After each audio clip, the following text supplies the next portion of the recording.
I heard my dogs growling before I even stepped outside. That low, rolling kind of sound, that doesn't mean maybe. Doesn't mean probably. It means somebody is exactly where they damn well know they shouldn't be.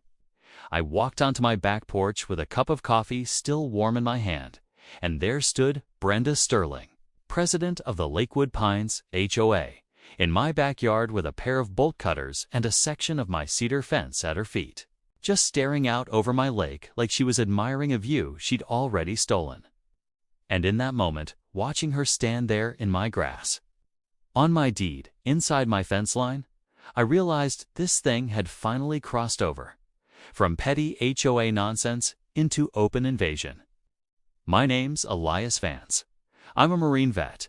I do remote IT work now, and I bought that house 2 years ago for one reason only: the lake. Not the neighborhood sign, not the clubhouse, not the fake smiles at the annual cookout, the lake.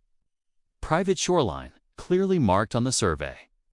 Backed up by the deed, protected by a cedar fence. I put in myself after some folks from the HOA started assessing access, which is HOA language for "We've decided we like what you own, and we're trying to figure out how to call it communal." Brenda had been circling that shoreline since the day I moved in. At every meeting, she'd bring it up with that manicured lady smile. "Elias, wouldn't it be lovely if the whole neighborhood could enjoy the lake?" And every single time, I gave her the same answer. "No, Brenda, it's on my deed. It's mine." Apparently, she got tired of hearing no. So that morning, I leaned on the porch rail and called out, "You lose something, Brenda." She jumped like I'd caught her with silverware in her purse, then spun around wearing that same tight smile she always used when she was lying. "Oh, Elias, I didn't see you there. I was just inspecting the property line." I looked at the bolt cutters in her hand, then at the broken section of my fence in the grass, and said, "With bolt cutters?" She actually laughed. Then she had the nerve to say the HOA board had voted to allow access to the lake for all residents, and my fence was obstructing that. I set my coffee down, gave one short whistle, and Brutus and Shadow came trotting out from behind the shed, like furry missiles with teeth. 2 German shepherds, both trained, both silent, both very clear about what territory looked like. Brenda froze so hard I thought she might crack. "Elias, what are you doing? You can't sick dogs on HOA officials." I told her they weren't sicked on anybody. They were patrolling private property. You know, the one she had just trespassed on and vandalized. Brutus walked up, sniffed her hand, gave that low warning rumble. And Brenda stepped backward so fast she nearly tripped over the broken fence post. Then she did what people like her always do when the bluff fails. She threatened me, said I was making a big mistake, said she was going to report this, said I'd regret it. I reached for my phone and told her, "Please, by all means, let's see what the sheriff thinks about your little inspection." She didn't wait around to find out. She ran through the opening she'd cut in my fence, and out across the yard like those designer flats were on fire. Brutus watched her go, then sat down like a soldier holding the line. I looked over at Shadow and muttered, "Well, buddy, looks like the HOA war just went hot." Deputy Raines rolled up about 20 minutes later, took one look at the fence and the fresh-cut marks, and said, "Looks like you had a visitor." I told him, "Sure did." Brenda Sterling, bolt cutters, attitude, whole package. He asked if I had her on video, and I handed him a folder thick enough to make the point for me. Property survey deed. Municipal code on criminal trespass and destruction of private fencing, plus the footage already emailed to his office. He flipped through it, raised his eyebrows at the highlighted sections, and said I'd done my homework. Then he crouched by the fence line, ran a hand over the splintered cedar, and told me this wasn't a neighbor dispute anymore. This was felony vandalism. If Brenda used HOA authority to justify it, maybe even civil conspiracy. That phrase stopped me. Civil conspiracy. He said if she'd pushed a vote through under false pretenses or colluded with other board members, then this thing was bigger than one woman. with bolt cutters and delusions. Now that got my attention. After he left, I walked the property line again with my phone, documented everything twice, measured the cut section, bagged the metal shavings. Even found a little scrap of blue polyester caught on a nail, same color as the blazer Brenda wore like armor at meetings. By noon, I'd replaced the broken section with heavy gauge chain link, put up a sign that said, "Private property. Trespassers will be prosecuted," and mounted a new camera with license plate recognition aimed right down the alley. Word spread fast, of course. By evening, my across-the-street neighbor Phil was bringing in his trash bin and grinning like he'd just heard the best gossip of the year. Said his wife saw Brenda running out of my yard like she'd seen a ghost. I told him more like 2 large German shepherds. Then his face got serious, and he lowered his voice. Said I wasn't the only one Brenda had been pushing around. Last year, she'd find the Harrisons over a boat trailer parked in their own driveway. Said it violated community optics. A phrase so ridiculous it sounded like satire. They appealed, but Brenda blocked the appeal from going to the full board. Said she was streamlining enforcement. That phrase stuck with me. Streamlining enforcement. That's how petty tyrants talk when they're laundering control through procedure. The next morning, I filed for an injunction with the county clerk to stop the HOA from making any further unauthorized entry or modifications on my land. Not glamorous, not cinematic, just effective. Then I got on a video call with my lawyer, Colonel Arthur Reed, retired JAG. The kind of man who doesn't waste syllables or sympathy. He went through the charter I'd scanned and told me flat out that Brenda wasn't just overstepping. She was bypassing the clause requiring unanimous board approval for amendments, which meant every rule she'd streamlined in the last year might be invalid. I asked what happened if the board never actually authorized what she'd done. He looked right into the camera and said, then she acted under color of authority. Personal liability, fraud exposure. Maybe more if money's involved. Money, that's where Sarah came in. Sarah had been the HOA treasurer until she resigned last quarter. Always looked uncomfortable at meetings, especially when Brenda steamrolled her.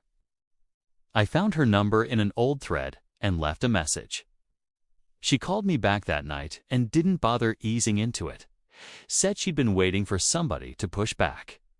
Brenda, according to Sarah, had been using HOA funds on unapproved projects, paying fake landscaping contractors, signing off on security patrol invoices for patrols that never existed, even trying to reimburse herself for some property development feasibility study nobody on the board ever saw. I asked if she had proof. She said she'd copied everything to a private drive before resigning. I asked if she'd testify. She said yes, but only under subpoena. She didn't want to get buried in retaliation. I told her I could make that happen. Arthur filed a formal records request the next day under nonprofit law. The HOA had 15 business days to respond. They didn't wait that long to show their hand. 2 days later, I came home to find a plain white envelope taped to my door. Cease and desist from the HOA's law firm, accusing me of creating a hostile environment for board members and intimidation through aggressive animals. I took one look at it and handed it to Arthur. He smiled like a man opening a gift, said they were panicking, textbook deflection, trying to recast me as the threat. I asked if we could countersue. He said, "Elias, we are past countersue. We are building a case," so I kept building mine. Quietly, statements from neighbors, fine notices. Denied appeals, threatened liens, dates, names, copies, screenshots. I built a master timeline, so neat it could have passed an audit on its own. Then, 2 nights before our preliminary hearing, somebody tried to break into my garage. Motion lights flipped on. The guy ran before the cameras got a clean face shot. But he left behind a crowbar and a clipboard with the HOA logo on it. I handed both over to the sheriff's office. Deputy Raines came out in person, looked at the crowbar, looked at the clipboard, and said, "They're desperate." This is either intimidation or they're trying to destroy evidence. Maybe both. I filed for an emergency protective order the next morning, and the judge granted it fast. Brenda and any HOA board member were now legally barred from coming within 200 feet of my home. That same afternoon, an anonymous package showed up in the mail. Inside was a USB drive labeled Board Minutes Private. I played it on a secure laptop, and there was Brenda's voice, cool as ice, saying, "If we can't get Elias to comply, then we'll make him regret being difficult." Think code violations, noise complaints.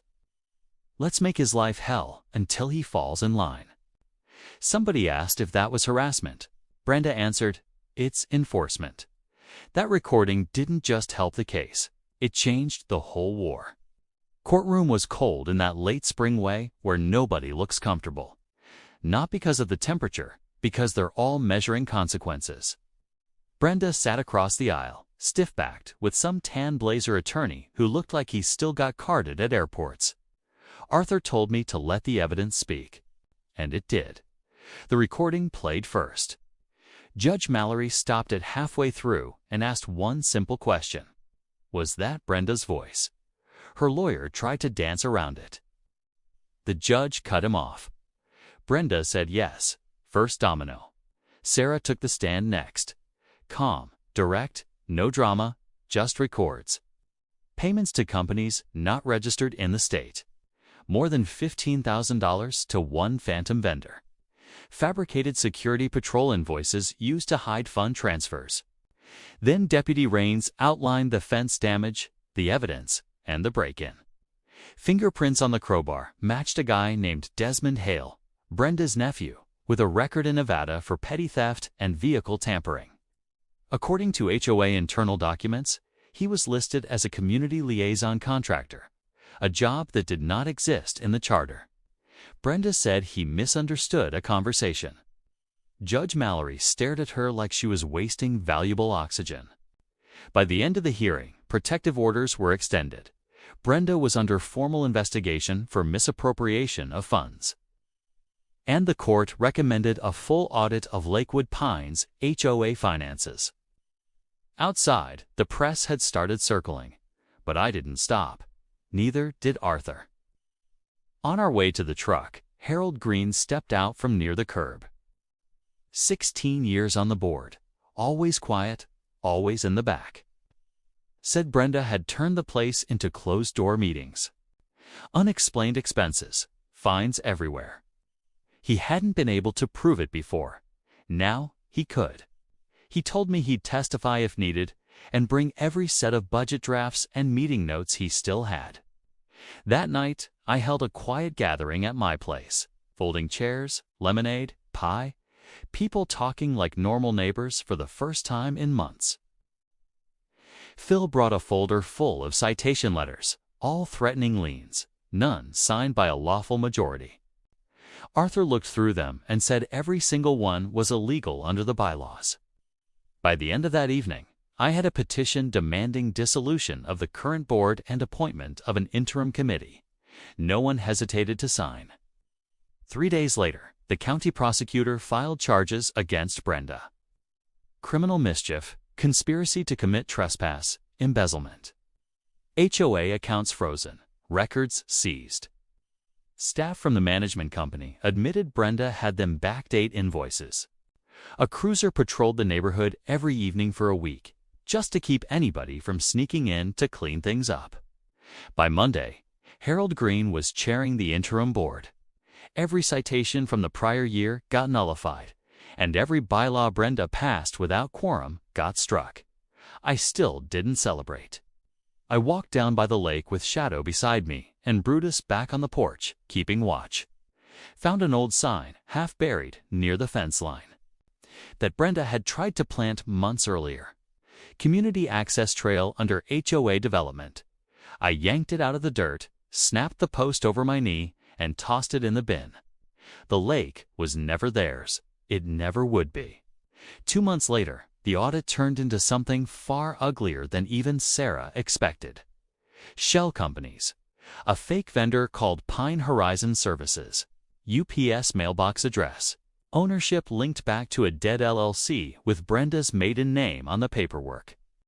The DA piled on more charges: wire fraud, falsification of corporate records, conspiracy to abuse a nonprofit entity. When they raided Brenda's house, they found a burner laptop with spreadsheets mapping targeted enforcement zones, projected fine revenue, and color-coded properties near the lakefront, including mine, marked in red.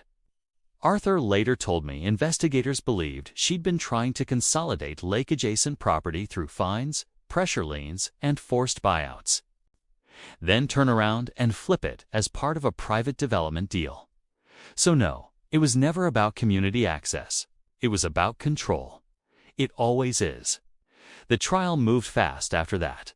Reporters started calling it the worst HOA abuse case in county history. I didn't go. Had no interest in watching her squirm. I focused on rebuilding. Harold brought in reforms: third-party oversight, independent audits, full transparency. One morning, a woman named Vanessa from the townhome section came up. While I was patching the side yard, thanked me because Brenda had tried to put a lien on her mother over a ceramic planter on the porch. Said people were talking to each other again. Said they hadn't even been sure they were allowed to. That line got me. That's how these little tyrants win, not by force, by convincing people they need permission to act like free adults. Then came the final twist. Harold found me by the lake one evening with a clipboard and a bottle of cider. Said the board was reviewing the charter, stripping everything Brenda touched, putting in term limits, open meetings, audit requirements. Then he told me some residents wanted to go further. Dissolve the HOA altogether. No more dues machine. No more management company. It's just a cooperative neighborhood agreement and volunteers handling the basics. He handed me the petition. Dozens of signatures already. I signed it right there by the water. 3 weeks later, turnout at the vote was higher than anyone had seen in years. Lawn chairs, coolers, kids running around, music on somebody's phone. When the votes were counted, the HOA was gone, officially dissolved. Management company terminated. Common areas transferred to a resident COP. My lake remained exactly what it had always been: private, deeded mine. I didn't make a speech. Didn't need one. Later that night, after the hot dogs and iced tea and all the noise had started to die down, I sat on the porch with Arthur. He said Brenda had wanted to be a queen and forgot it wasn't her kingdom. I looked out at the lake, at Brutus curled near my feet, shadows still pacing the edge of the porch like a sentry who never fully clocks out. And, for the first time in a long time, the sound of wind over the water didn't feel like a warning. It sounded like peace. And maybe that was the real victory, not the charges, not the court orders, not even taking the HOA down. Maybe it was that quiet, the kind you don't inherit, the kind you earn. So tell me this: when somebody cuts your fence, trespasses on your land, weaponizes paperwork, steals from the people around you, and tries to turn a neighborhood into her personal kingdom, is tearing the whole thing down too much? Or is that just finally putting the boundary back where it belonged? Tell me in the comments, and don't forget to subscribe to Karen Conflict.